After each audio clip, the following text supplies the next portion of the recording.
할렐루야. 2021년 4월 19일 월요일 새벽 기도회를 시작하겠습니다. 하나님 감사합니다. 지난 주일 하나님의 귀한 말씀으로 또 기념 집회를 통하여 은혜 받게 하시니 감사합니다. 앞으로 향후 70년 우리 주님이 오시는 그날까지 오직 주님의 말씀 붙들고 주님의 은혜를 기억하며 달려가는 우리 교회 되게 하여 주시고, 오늘 이 시간 함께 새벽 기도를 모였습니다. 성령 하나님께서 말씀을 주목해 주시고 은혜 베풀어 주셔서 하나님의 말씀 가운데에 잘 분별하여서 그 말씀 붙잡고 살아가는 인생 되게 하여 주옵소서. 특별히 환우분들 주님께서 위로해 주시고 치료와 회복의 은혜를 허락해 주시기를 간절히 소원하고, 이 모든 말씀을 우리를 구원하신 예수 그리스도 이름으로 간절히 기도 올리옵나이다. 아멘. 오늘 우리에게 주시는 하나님의 말씀은 사무엘상 6장 1절로 18절까지 말씀입니다. 사무엘상 6장 1절로 18절까지 말씀입니다. 하나님의 말씀입니다. 여호와의 궤가 블레셋 사람의 지방에 있은 지 7달이라. 블레셋 사람이 제사장들과 복술자들을 불러서 이르되, 우리가 여호와의 궤를 어떻게 할고 그것을 어떻게 본처로 보낼 것을 우리에게 가르치라. 그들이 가로되, 이스라엘의 신의 궤를 보내려거든 거저 보내지 말고 그에게 속건제를 드려야 할지니라. 그리하면 병도 낫고 그 손을 너에게서 옮기지 아니하는 연고도 알리라. 그들이 가로되, 무엇으로 그에게 드릴 속건제를 삼을꼬. 가로되, 블레셋 사람의 방백의 수요대로 금독종 5과 금쥐 5이라야 하리니 너희와 너희 방백에게 내린 재앙이 일반임이니라. 그러므로 너희는 너희 독종의 형상과 땅을 해롭게 하는 주의 형상을 만들어 이스라엘 신께 영광을 돌리라. 그가 혹 그 손을 너희와 너희 신들과 너희 땅에서 경하게 하실까 하노라. 애굽인과 바로가 그 마음을 강팍케 한 것 같이 어찌하여 너희가 너희 마음을 강팍케 하느냐. 그가 너희들 중에서 기이하게 행한 후에 그들이 백성을 가게 함으로 백성이 떠나지 아니하였느냐. 그러므로 새 수레를 만들고 멍에 메어보지 아니한 젖 나는 소 둘을 끌어다가 수레를 소에 메우고 그 송아지들은 떼어 집으로 돌려보내고 여호와의 궤를 가져다가 수레에 싣고 속건제 드릴 금 보물은 상자에 담아 궤 곁에 두고 그것을 보내어 가게 하고, 보아서 궤가 그 본 지경 길로 올라가서 베스메스로 가면 이 큰 재앙은 그가 우리에게 내린 것이요 그렇지 않으면 우리를 친 것이 그 손이 아니요 우연히 만난 것인 줄 알리라. 그 사람들이 그가 처해 쫓나는 소 둘을 끌어다가 수레를 메우고 송아지들은 집에 가두고 여호와의 궤와 및 금지와 그들의 독종의 형상을 담은 상자를 수레 위에 실으니, 암소가 베스메스 길로 바로 행하여 대로로 가며 갈 때에 울고 좌우로 치우치지 아니하였고, 블레셋 방배들은 베스메스 경계까지 따라가니라. 베스메스 사람들이 골짜기에서 밀을 베다가 눈을 들어 궤를 보고 그것이 보임을 기뻐하더니, 수레가 베스메스 사람 여호수아의 발 큰 돌 있는 곳에 이르러 선지라. 우리가 수레에 나무를 패고 그 소를 번제로 여호와께 드리고, 레위는 여호와의 궤와 그 궤와 함께 있는 금보물 담긴 상자를 내려다가 그 돌 위에 두매 그날 베스메스 사람들이 여호와께 번제와 다른 제를 드리니라. 블레셋 5방백이 이것을 보고 그날에 에그론으로 돌아갔더라. 블레셋 사람이 여호와께 속건제로 드린 금독종은 이러하니, 아스돌을 위하여 하나요, 가사를 위하여 하나요, 아스글론을 위하여 하나요, 가드를 위하여 하나요, 에글론을 위하여 하나이며, 드린 바 금쥐는 여호와의 궤를 놓은 큰 돌에 이르기까지의 모든 견고한 성읍과 시골 동리 곧 5방백에 속한 사람의 모든 성읍의 수요대로였더라. 그 돌은 베스메스 사람 여호수아의 밭에 오늘까지 있더라. 아멘. 사무엘상 4장에서 하나님의 선민 이스라엘이 에베네셀에서 블레셋과의 전쟁 중에 하나님의 인재인 상징인 언약궤를 빼앗깁니다. 그리고 5장에서 언약궤를 빼앗은 블레셋이 오히려 재앙을 당합니다. 그리고 6장에서 블레셋은 자신들이 타락한 하나님의 백성들을 잠시 이겼을지는 모르지만 만군의 여호와이신 하나님은 자신들이 도무지 이길 수 없다는 것을 다시 한번 절실하게 깨닫게 됩니다. 그리고 하나님의 임재를 상징하는 법궤를 이스라엘에 반환하기로 한 것입니다. 그리고 오늘 본문 1절에 언약궤가 블레셋에 있은 지 7개월이 되었다고 했습니다. 그동안 끔찍한 독종에 시달려온 블레셋은 제사장들과 복술자들을 불러 모아서 언약궤를 어떻게 처리할지 머리를 맞댑니다. 그러자 제사장들과 복술자들은 그들 나름대로의 경험과 지식을 가지고 언약궤를 다시 돌려보낼 때는 이스라엘의 신에게 속건제를 드려야 한다는 결론을 내놓습니다. 그리고 블레셋 사람 방백의 숫자대로 금 독종 5과 금쥐 5마리를 속건제로 삼습니다. 그리고 새 수레를 하나 만들고 멍에를 메어보지 아니한 젖나는 소 2마리에게 수레를 메웁니다. 그리고 그 소들의 송아지들은 떼어서 집으로 돌려보냅니다. 이는 블레셋 제사장들과 복술자들이 이스라엘의 제사 제도에 대해서 어느 정도 알고 있었던 것으로 보입니다.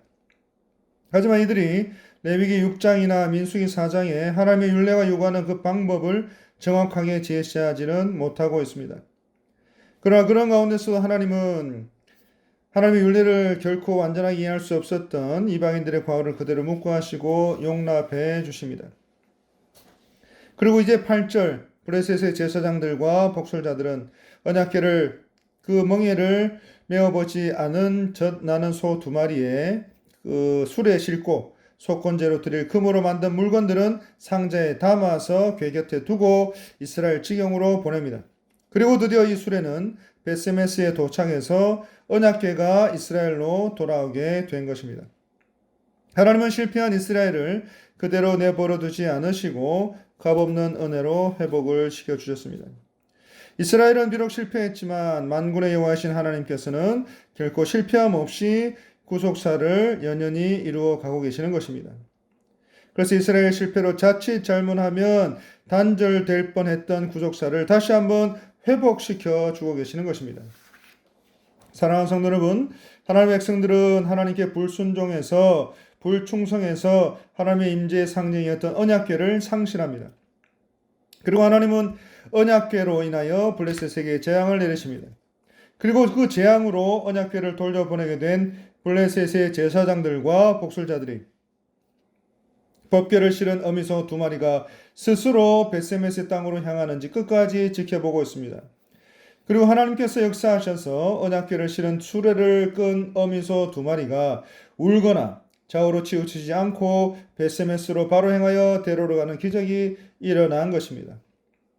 그리고 이 장면을 블레셋의 방백들이 베세메스 경계선까지 따라가면서 확인을 하고 있습니다.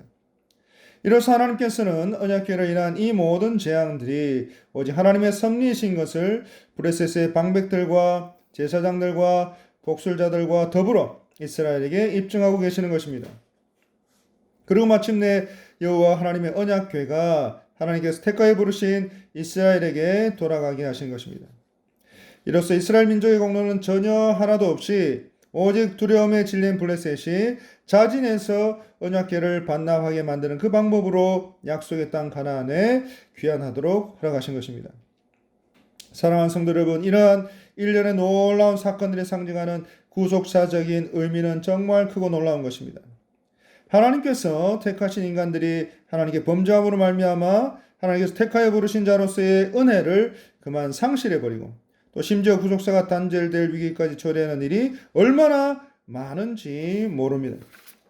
하지만 그럴 때마다 우리 하나님께서는 오직 값없는 은혜로 말미암아 끊어질 것만 같은 구속사를 회복시켜주고 계시는 것입니다. 그리고 아무 공로 없이 하나님께서 택하여 부르신 선민 백성들과 역시 아무런 공로 없이 하나님께서 택하여 부르신 각각의 성도들에게 그들의 죄로 말미암아 영원히 단절되어 영원히 형벌받을 수밖에 없는 죄인들을 위해서 창조주 하나님이시오 만군의 여호와이신 하나님께서 그 관계를 직접 회복시켜 주어 계시는 것입니다. 그리고 이처럼 스스로 돌아온 하나님의 법궤를 다시금 각성된 신앙으로 하나님의 임재의 상징으로 여기고 경건에 대하지 않고 그저 호기심만으로 들여다보므로 모독하다가 멸망을 당하게 된 베스메스 거민들의 모습도 우리에게는 큰 교훈을 주고 있습니다. 그리고 여기서는 끝끝내 하나님의 구속사적인 주권과 은혜를 경히 여기는 자들에게는 최종 멸망이 있을 것임을 다시 한번 경고해 주고 계시는 말씀인 것입니다. 이제 말씀을 맺겠습니다. 다시 한번 하나님께서 우리를 택하시고 부르신 그 부르심에 합당하게 살아가는 저와 여러분들이 되시기를 간절히 바랍니다.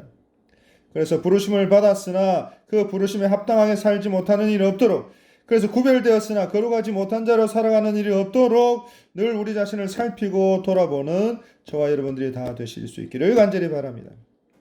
기도하겠습니다. 하나님 감사합니다.